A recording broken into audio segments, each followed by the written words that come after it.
Today we're going to get to know the girl behind the Timepass Podcast. Hey Ashika, how are you? Hey, I'm good. How are you? Doing well, thank you. So what are you up to today? I am currently making a rosemary tea tincture that I saw on TikTok for me and my friends. They're coming over later and we're going to make homemade poutine, so it's going to be a great Saturday morning. Oh, cool. So I know that you're a single mom, but I see no child here right now. I promise I have one, but this is her dad's weekend and not mine, so that is where she is. There's plenty of evidence, though. I mean, I've got Humpty Dumpty on my fridge. Oh, nice. So what do you do on your free weekends then? Really, it's anything that I feel like doing, whether it's hanging out with my friends, getting away to San Francisco, spending time with family, or just lounging around on the couch and reading. Would you like something to drink? Coffee? I think I'm good, thank you. I also noticed that you have flowers in the house all around. Would it be safe to assume you like them? That would be very safe to assume. I have always loved flowers since I was a kid. I used to walk home from school, and I would pick flowers for my mom from neighbors' houses as I was walking home, and nobody really knew, and I kind of felt bad about it, but I've always loved flowers. And it's safe to say that anything that I have multiple of in this house is something that I love. Oh, cool. So when I walked in, I saw something on the wall in the living room. Care to explain? Ooh, yes. Come on, let's check it out. So you're talking about this, right? Yes. So this is the Brainstorming Wall. Having a solo show, I often sometimes burn out of ideas.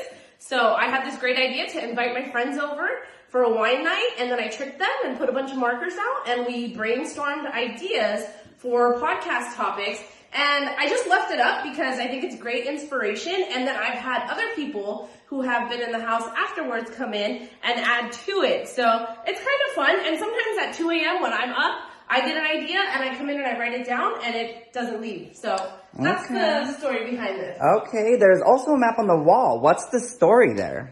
Oh, this. Well, I love traveling, and I probably didn't start traveling until maybe 2-3 years ago. So I got this map. It's a canvas, and then I like to pin places that I've been. It's kind of inspiration for me for other places that I want to go, and it's a fun talking piece for when people come in and we're hanging out. Since you can't travel much right now, how are you coping? Reading. I travel every week because I read a lot. It's kind of my escape. It always has been, even since I was a child. So I like to read, and it helps me escape where I am. So it's safe to assume that you like or love reading. Yes, absolutely. And what are you currently reading? Oh, so currently I am reading, these 3 books are in my, kind of on my reading list right now. But right now, I'm still on Think Like a Monk, Please Don't Tell on Me. I literally started reading that book last fall, and I have yet to finish it. But I'm still reading it very slowly. Okay, since you like reading, what's one quote you think describes you? Ooh, it's not actually a quote, but it would have to be Newton's first law of motion. An object in motion stays in motion, and an object at rest stays at rest. I am very lazy when I want to be, and when I'm up and going, I could be very hard to keep up with. Nice, that's a good one. So, what is one quote you'll never forget? One quote that I want to say I was in high school or middle school when I heard this, and I've never forgotten it, and I use it when I meet people.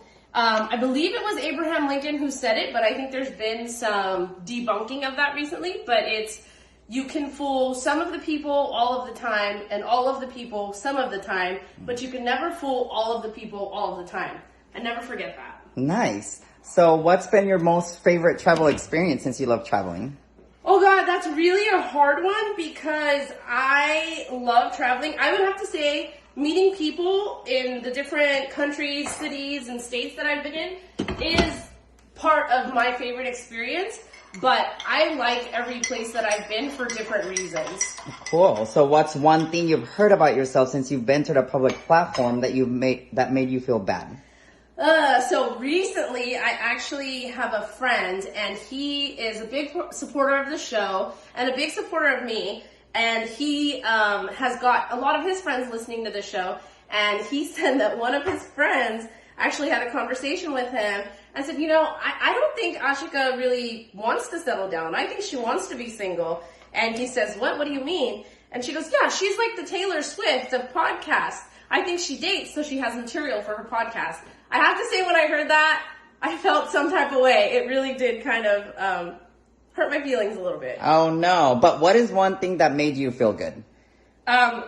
That I'm the Taylor Swift of podcasts. Do we know how many Grammys she's won? I mean, come on. That's like a double-edged sword. It's also super positive, and I'm super humbled that somebody would even say that about me. No, nice. What's your favorite thing about having a podcast then? Ooh, my favorite thing about having a podcast is just how my life has changed. The fact that I now have friends all over the world. I'm making connections with people all over the world, and I am getting to know them and talking with them on a regular basis. It's just, travel really opened me up to the world, but having a podcast, I actually have friendships with people that are across the world now, and it's amazing. It's an amazing experience. Okay, so what is one secret talent that people don't know about you? Ooh, so I used to bartend, and I like to curate craft cocktails. And that's just something I like to do in my spare time, and it's a hobby of mine. Any others? Chalk art. I actually like chalk art. This is about 2 years old, and I haven't taken it down yet. So the thing is, I really like chalk art because it requires me to be patient when I'm creating something like that. I don't do it often because it requires me to be patient, and I am probably a very impatient person, but when I need to slow down and think is when I usually sit down and draw, and most of the time the form I choose is chalk art. Very cool. So, Bollywood or Hollywood? Oh, Bollywood. Any reason? I'm South Asian. Bollywood. So, what's your dream vacation? I would say I've been dreaming about going to Greece since last year. I was supposed to go for my birthday. Obviously, COVID happened and nobody could go anywhere. So right now, my dream vacation is Greece. And who's your dream podcast guest? Ooh, Devika Padukone. She is just beautiful. She's so gracious. She's so elegant, and I think that she's super strong for speaking about mental health and her struggles with suicide in such a public way. That's something that no other Bollywood actor has really done, and I think she kind of really exposed another market to that. Okay, and what are 3 things that you can't live without? Ooh, my family, my daughter, my parents, my brother, even my extended family. I'm super close to my family, so I don't think I could live without them. And second thing would probably be my friends. It's a very symbiotic relationship between my friends and family because obviously my friends know everything about me. My family get the PG, what I want to tell them version. So it is very symbiotic, and they both serve different purposes, but it's amazing. The third thing, so friends, family, music. I'm huge on music. I always have music playing in my house, in my car, in the office. I don't think I could live without music. Okay, cool. And what could you live without? Honestly, I think I could live without dating apps. I think that dating apps have really changed dating culture, and I think if dating apps didn't exist, we may not be seeing some of the hookup culture that currently exists today. Okay, and what is your biggest pet peeve?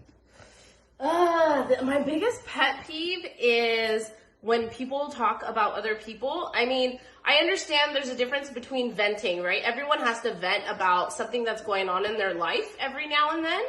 However, when you are talking about somebody just for the sake of talking about them or just nonsensical gossip, I just don't have time for that anymore. And I found as I got older, it started to really, really get under my skin and bother me. So that's probably my biggest pet peeve currently. Yeah.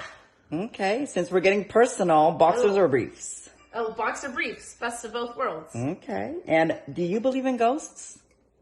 Yes, I do. Absolutely. Have you ever seen one? Heck no. I think if I ever saw one, I would freak out, pass out, have an accident or something, because I am such a scaredy cat. I'm glad I haven't seen them. I believe that they exist. I'm glad that they do not want to reveal themselves to me. That's always good. So what is your go-to comfort snack? Ooh, so currently I'm watching my macros a lot, and I've been doing physical training twice a week. But prior to that, my go-to comfort snack is actually regular Ruffle potato chips with non-fat cottage cheese. I don't know why, but I love it. I take my Ruffle, I dip it in the cottage cheese, and I eat it. It makes me feel so good. That's probably my go-to comfort snack. Right now, with the macros, a granola bar or fruit. Okay. Yeah, I know it's not as exciting. But now you started some cravings. But what is your personal mantra that you live by? Stay authentic. I say it at the end of every podcast episode. I think authenticity is not something that you can just be. It's a goal that you have to strive towards being, because even for me, sometimes ego gets in the way, emotions get in the way. You can't be authentic 24/7, but it is something to try and remember to be and a place to come from. Okay. And what is your guilty pleasure? So remember how I said I like to read? Yes. The reason I probably haven't finished those 3 books on the coffee table is because my guilty pleasure is to actually read like fantasy romance novels. And I've been doing that a lot. Okay. So if there was one person, dead or alive, that you could talk with, who would it be? Oh, my nanny, my grandmother. Absolutely. She passed away 6 years ago. So I was very close to her, and I would love to just have a conversation with her again. So are there any causes that are near and dear to your heart? Absolutely. So I was just talking about my nanny. Someone's here, let's get the door. But breast cancer. She was a breast cancer survivor, and then she actually ended up passing away from breast cancer because it came back. So I'm super passionate about that. And then the farmers' protest. Hello, just to be super current, that's a huge issue. It's the largest protest that's going on in the world in history. Hey, friend! Yes! How are you? Welcome. Come on in. All right. Coffee? Yes. In the kitchen. Would die for some. Thank you. So is there anything exciting coming up for you that we should be keeping an eye out for? Everything's new and exciting right now because the podcast is super new. So I'm always trying to find ways to implement new ideas and enhance it with like the YouTube channel. The YouTube channel is probably the most newest thing right now. So keep your eye on that. But just all new things are coming. Exciting things are coming. Great. Well, thank you for having us. Now, Oh, you're welcome. But like, yeah, I have friends here now, and it's time for me to make poutines. So bye. Bye. Go. Thanks for coming, though.